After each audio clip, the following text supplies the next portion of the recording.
بسم الله الرحمن الرحيم. بلين إسلاما بلتي إسلاما كان فقوه كان يهجرتن هندكيسن. السلام عليكم ورحمة الله وبركاته.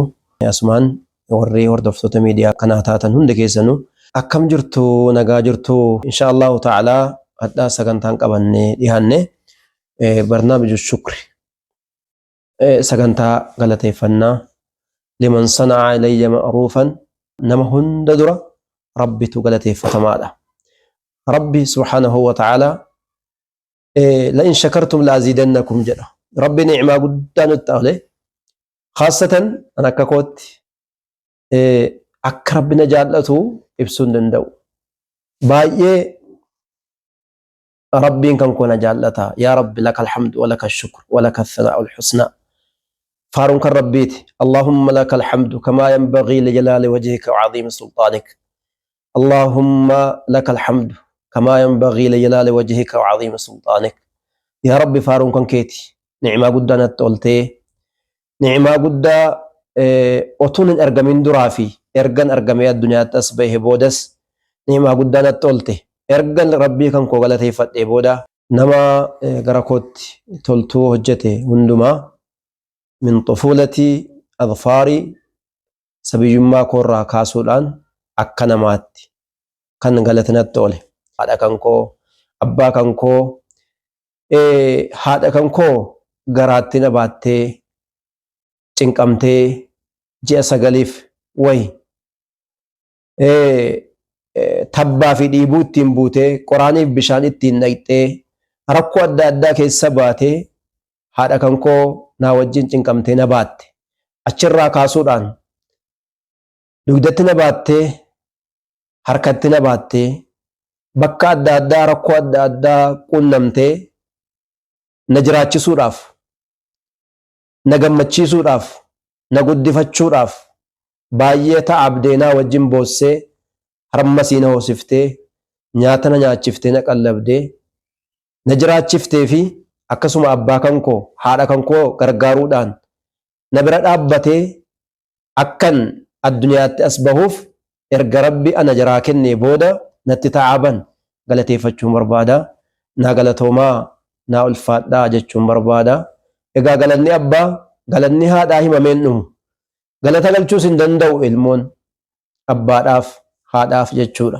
maaliif jennaan hojii jiraatu baay'eedha ilmaaniif jiraatu ilmaan kan koon jiraachifadha jedhaniiti bakka silaa maluuf bakka malle dhaabbatanii fuuldura namaa qansiraa waan silaa hojjetamuu qabu hunda hojjetaniiti ilmoo jiraachisu waan ta'eef anis sanarraayi kanaafi abbaa kankoo haadha kankoo jiran rabbi umrii isaanii naaf dheeressu naa galatoomaa naa ulfaadhaa addunyaattis aakhiraattis nama wajjiniin milkaa'u nama aakhiraatti jannatul firdawsii wajjiniin argatu rabbinu haa taasisu anas kan jara kaddamatu rabbina taasisee ilmoo eebbifamaa jararraa milkaa'e rabbina haa taasisu jecha itti aansuudhaan ergan egaa galateeffannaadhuma gabaabaa inni kan hojii hamma danda'aniin galanni ni barbaachisa hojiidhaanis afaan qofa otoo hin taane hadda garuu akkuma miidiyaan kun dhufeen galateeffannaan ni barbaachisa maaliif namni namaafuu fakkeenya ta'amuu qaba jechaanis gochaanis erga rabbiin galateeffannee booda haadhaaf abbaa keenya waqul rabbi irhamhumaa kamaa rabbayaanii sagiiraa waqul rabbi irhamhumaa kamaa rabbayaanii sagiiraa yaa rabbi rahmata godhiif jara lamaaniif yaa rabbi umrii isaanii dheeressi yaa rabbi isaan eegi akkuma jarrii anaa bicuudhaa na guddisanii natti ta'aabani jedhiiti haala kanaan du'aa'ii kadhuufi rabbiin ajaja buusee kanaaf barbaachisa galanni haadhaaf abbaa himameen dhumu kanaaf itti aansuudhaan isaan egaa waa'ee barnootaa abbaan keenya haati keenya dukkana keessa ofii ta'anii wallaaluma keessa ofii ta'anii akka nuuf argannu akka nu addunyaa irratti dorgomaa taanu akka nuti ifa argannee waa jaraa ibsinuu fi waa baay'ee isaanutti ta'abani wallaahi himneen fidnu shukrii haadhaaf abbaa galateeffannaa haadhaaf abbaa waan jarri nuu godhan nuti oomisha jaraati nuti qabeenya jaraati, nuti hojii jaraati. Addunyaatti as baanee hojiin keenya halkaniif guyyaa hojjennu kuni sababaa jaraatiin hojjetataarra. Galanni jaraaf haa ta'u. Yaa Rabbi galata kenniif. Yaa Rabbi galata guddaa kenniif. Yakka jaraa badii jaraa yaa Rabbi dhiisiif. Waan jarri balleessan hundumaayyuu miizaana hasanaa jaraadhaa nu guddisi, badii jaraa yaa Rabbi irraa dhiisi. Araarama guddaa yaa Rabbi kenniifiiti. Waan nu hojjetaarru waan khayrii bicuu ta'us guddoo ta'us qabnu kana keessaa yaa Rabbi jaraafis qooda guddaa yaa Rabbi godhiif hojii keenya keessaa jechuun barbaada. Kanaaf warri sababaa ta'e ifatti nu baasee haadhaaf abbaa keenya, qariyaa keenyaa fi sheekotii keenya jarri kun arfan wallahi erga rabbiitii galateeffatamuu qabu. Mee yaa darasoota bakka adda addaa jirtanu keessaa'uu qariyaan Harargee biyya Harargee keessatti bahaaf lixa deemnee warra qoraan gurguranii nu nyaachisaa turan, warra aannan sa'aa walitti baasanii gurguranii ilmoo ofii bira dabarsanii nu nyaachisaa turan, daakuu bitanii galanii nu nyaachisaa turan. Umrii jara Rabbi haa dheeressu. Warra addunyaa irra jiru Rabbiin ija rahmataatiin ilaalee waa guddaa Rabbi taasisee fi haa jedhu haa ta'u du'aa'ii kadhataa fi mee qariyaa keessan sana to'adhaa, qariyaa keessan sana yaadadhaa. An akka kootti qariyaan baay'ee jaalladhu, qariyaan baay'ee na jaallattu haadhaa fi abbaanaa ta'anii obboleeyyannaa ta'anii akka ilmootti na kunuunsaa turan qariyaa kan koo ciroo jiranu waa hedduu naa ta'aniiru. Isaan galateeffachuun barbaada. Naa galatoomaa, naa ulfaadhaa jechuun barbaada. Akkasuma biyya Jimmaa keessattis bakka hedduu taa'ee akka waa qara'u na taasisaniiru waan ta'eef warri Jimma keessa jirtanus warri Harargee jirtanus naa galatoomaa ulfaadhaa jechuun barbaada. Sheekotii kan koo warra quraana qaraa'isan Sheek Muhammad Amiin abbaa maccaarraa eegalee isaan biyya akhiraa deemaniiru. Rabbi ija rahmataatiin isaan ilaalu. Rabbi maghfiraa kennuufi. Rabbi araaramaa kennuufi. Biyya keenya ana qofaa miti wallaalama keessaa baasuudhaaf kan taa'aa turan. Biyya keenya dukkana keessaa sababaa ta'anii kan baase ijoollee islaamaa kan quraana lafaa kaasee nu barsiise isaani. Ammas ija rahmataatiin Rabbi isaan nuuf halaalu. Qabrii isaanii qabrii caffee jannataa irraa taate Rabbiin isaanii haa taasisu. Ilmoo isaanii maatii isaanii addunyaa irra jiran immoo bakka jiranutti Rabbi isaan eegee, Rabbi jara eegee kan bakka abbaa bu'anii diinii kaddamanu, diiniidhaaf dhaabbatanu Rabbi jara haa taasisu. Akkasuma sheeka kan koo kan biyya akhiraa jiranu kan naannoo Bunayyaa naannoo sanatti kan argamanu kan amma biyya akhiraa deemanii jiranu ija rahmataatiin Rabbiin isaan haa ilaalu. Quraana achitti ergan Sheek Muhammad Amiin biraa deemee booda isaan irratti qara'aa ture. Amma suuraa Ali Imraan isaan irratti qara'aa ture. Ilmaan isaanii obboleeyyan isaanii biyya addunyaa irra jiranu kan biyya akhiraa deeman hundumaayyuu warra addunyaa irra jiru Rabbi umrii dheeressu, Rabbi haala khayrii keessa Rabbi jara haa jiraachisu, kan biyya akhiraa deeman immoo ija rahmataatiin Rabbi haa ilaalu jecha. Akkasuma sheekotii kan koo naa galatoomaa ulfaadhaa. Kan biyya addunyaa irra jirtanu ulamaa'iin kitaaba na qaraasise, ulamaa'iin natti laffa'ee afaan na barsiise, ulamaa'iin da'awaa fi tarbiyaa islaamaa na fudhachiisee afaan na barsiise. Hundi keessanuu naaf galatoomaa ulfaadhaa jechuun barbaada. Maqaan isaanii baay'eedha, lakkaa'ee fixuu hin danda'u. Kan akka sheeka keenyaa sheeka quraanaa Sheek Yaasin, sheeka keenyaa sheeka kitaabaa Sheek Abdul Jabbaar, akkasuma sheeka keenya sheeka kankoo sheeka kabajaa fi ulfinaa Sheek Abdul Jawaad, akkasuma sheeka kankoo Sheek Jibriil Ciroo, akkasuma sheekotii kankoo bakka adda addaa jiranu sheeka kankoo biyya akhiraa deemanii sheeka Naxwii Sheek Aliyyii Caatee ija rahmataatiin Rabbi haa ilaalu. Akkasuma sheekotii Naxwiidha isaan irraa eegalee sheeka Naxwii irratti qara'e sheeka shariika ta'ee ka'ee sheeka naa ta'e illee Rabbiin umrii dheeraa jiruu barakaa Rabbiin jara haa jiraachisu. yaa rabbi jiruu barakaa naa jiraachisi jechuun barbaada. Akkasuma sheeka kan koo Shee Aliyyi Fal'aanaa rabbi umrii isaanii haa dheeressu, darasoota isaanii wajjin rabbi isaanii haa barakeessu. Qariyoota kan koo sheekotii amma an jedhu kana bira taa'ee qara'e kan jara ciroo irraa eegalee Harargee Bahaa, Harargee Lixaa, Kaakoo keessatti kan hin bira taa'ee qara'aa ture. Qariyoota kan koo waan nyaachiftanii, waan atti hidhattanii akka nyaadhee deemee kitaaba rabbii hubadhuu fi qara'uura na godhaa turtan hundi keessanuu naaf galatoomaa ulfaadhaa jechuun barbaada. Qariyoota kan koo maqaan isaanii an yaadadhu, maqaa isaanii an hin yaadan kan natti ta'abdanii galgalaaf ganama guyyaa laaqana hunda naa kennitanii hamma daara gahutti warri kitaaba illee naa bittan. Wallaahi kitaaba nama baay'eetu kitaaba illee naa bite. Kitaaba sunanaa kitaabawwan silaa nama barbaachisu hundaayyuu maatii kan koorra qariyoota kan kooti kan naa bite.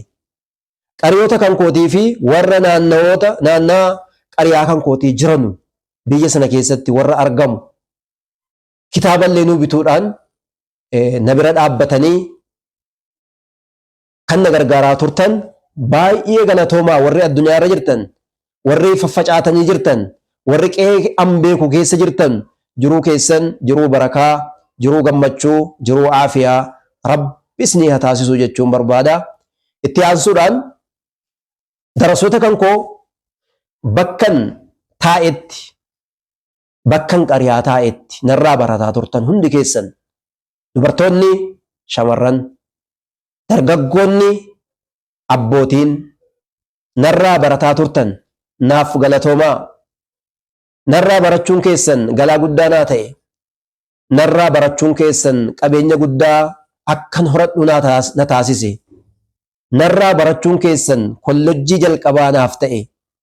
Narraa barachuun keessan walitti sin qabee jennaan walitti naaf qabamuun keessan kollojjii jalqabaa muuxannoo fi mudannoo an qabaadhee argadhee fuulduratti immoo jijjiiramaa biyya addunyaa irratti hawaasa islaamaatiif gumaacha an gumaachuu keessatti waa guddaa naaf ta'e waan ta'eef naa galatoomaa. Shamarran fagoof dhihoo jirtan hundi keessanuu abbootiin haadhotiin narraa barattanii walitti qabamtanii muhaadaraa adda addaa yeroo gaggeessinu keessatti wajjin keessaahuu warri kaakoo fi warri naannawa kaakoo dargaggoonni akka Abdussalaam, akka Tamaam lakkaa'een fixu namoota baay'eetu jiru. Imaamotiin masjida qabdanii jirtanu kan nu wajjiniin dhaabbattanii tawxiida gadhaabuudhaaf, aqiidaa ahlussunnaa wal jama'aa gadhaabuudhaaf otuu dhahamnu, otuu garafamnu, otuu uleen nutti darbatamu, dhakaan nutti darbatamu nu wajjin qabsooftanii biyya sana tawxiidaan gadhaabuudhaaf katamaaf baadiyaan nu wajjin dhaabbattan. Gaafa nu hidhamnullee nu wajjin dhaabbattanii nu wajjin boossanii halkaniif guyyaa diinii rabbi gadhaabuudhaaf nu wajjin taa'abdan hundi keessanuu naaf galatoomaa ulfaadhaa jechuun barbaada. Kun qofti gahaa miti. Nama immoo walirra deemee isinis laalee nullee isin laallee galata keessan isinitti himne rabbis isinii kadhannee rabbi irraa waa walii argu rabbi nu haa taasisu jechaa ulfina guddaatu isiniif mala, kabaja guddaatu isiniif mala. Warri maqaa keessan yaadadhus, warri maqaa keessan hin yaadannis, naannoon an yaadadhee maqaa tuqes, naannoon an yaadadhee maqaan tuqinis hundi keessanuu warri biyya kanaa, warri biyya sanaa naa galatoomaa. Akka biyya Jimmaatti, biyyi Limmuu, dubartoonni biyya Limmuu keessatti, dhiironni, shamarran, abbootiin, haadhotiin, dargaggoonni haala ergaa rabbii ani isinitti kennee jennaan narraa fudhattanii akkam barbaadetti ishiinaa jettanii walitti ijaaramtanii barnoota narraa fudhataa turtan hundi keessanuu naaf galatoomaa ulfaadhaa jechuun barbaada. Hundi keessanuu galata isinii mala, galatatu isinii mala. Namni namarraa barate kennaa addaati. Kennaan inni namaa kenne kennaa addaati. Kennaa baay'ee naa kennitan keessaa narraa barachuu keessani. darasoota kan koo simattanii darasoota kan koo qabattanii narraa barataa turtan warra darasoota kan koo simate naannawaa Harargee Adaree naannoo qabalee shanii warri darasoota kan koo simattan akkuma warri limmuu simatetti kan simataa turtan naa galatoomaa jechuun barbaada. Darasoota kan koo jalqabarraa qabdanii narraa barattanii warri usulul thalathaa irraa kaaftanii narraa barattan amma bakka adda addaa jirtanu sadarkaa adda addaa irra geessanii jirtanu warri ilmii irra jirtanus galatoomaa warri ilmii irra hin jirre hojii adda addaa irra jirtanus galatoomaa warri biyya keessaa warri biyya alaa hamman isinitti kenne fudhattanii itti dabalattanii na bira dhuftanii qabeenyan qabu xiqqoo akka waan qabeenya guddaa qabuutti ilmii guddaa qabuutti narraa barattanii ilmii kan koo dabarsuutti jirtan baay'ee naa galatoomaa ulfaadhaa jechuun barbaada. Ilmiin xiqqoo qabu isin barsiise akkan ilmii guddaa qabutti kan narraa barattan baay'ee galatoomaa ulfaadhaa. Asumaan warri bakka adda addaatti facaatanii jirtanu ilmii barachuudhaaf jabaadhaa. Hamma barattan immoo barsiisuudhaaf karoorfadhaatii raawwadhaa. Irti cimaa al-istimraaru ala al-qimma as'abu min al-wusuuli ilayhaa. Kaayyoo keessan irratti cimaa ejjennoo godhadhaa. Fuuldurri keessa yoo rabbi fedhe ifa nama immoo walitti deebi'u rabbi nu haa taasisu. Fuulduratti yoo rabbi fedhe darasoota baay'inaan lakkaa'aman qaraasisuudhaaf hawwii kan kooti. Yoo rabbi fedhe darasoota kan koo faffaca'anii jiran walitti deebinee haala bareedaadhaan wal argina jechuun barbaada. Kanaaf inshaallah bakka jirtanutti nagaa keessanaa jiraadhaa, ulfaadhaa, kabajamaa, umrii dheeradhaa, nama seenaansaa seenaa gaarii ta'u rabbis na taasisu. Gaafa addunyaa irraa deemes immoo nama aaqibaansaa kaatimaansaa tole walumaan rabbi nu haa taasisu jechaa amma sagantaa biraatiin walitti deebinutti naaf galatoomaa ulfaadhaa. Jazaakumullahu khayran. Wassalaamu alaykum wa rahmatullahi wa barakaatuh.